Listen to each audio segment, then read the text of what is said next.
Assalamualaikum warahmatullahi wabarakatuh. Tepangaken nami kula Dini Dwistiani absen kali welas saking kelas 11 TKJ kali. Kulo saking SMK Negeri Setunggal Cilacap lan guru mapel bahasa Jawa kulo Bu Ari Trianti. Saiki lagi zaman-zamane virus corona. Virus iki mulane diduga muncul saking kebiasaane wong ing Wuhan, Cina, sing seneng mangani kelelawar. Virus iki saiki wis nyebar aring akeh negara. Salah sawijine yaiku negara Indonesia. Mergo kuwi, kita kudu bisa njaga pola urip ingkang resik. Lah piye to carane?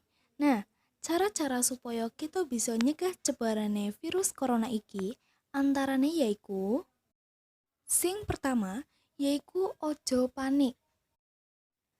Sing keloro, sering wisu nggunakake sabun lan banyu resik. 3.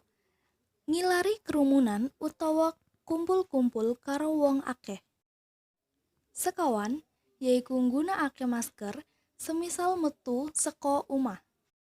Sing terakhir, yaiku aja sentuhan langsung utawa salaman karo wong liya. Nah, kuwi mau cara-cara kanggo mutus rantai sebaran virus corona. Mugi-mugi menehi manfaat kangge kita sedaya. Sekian, matur nuwun. Wassalamualaikum warahmatullahi wabarakatuh. Salam sejahtera.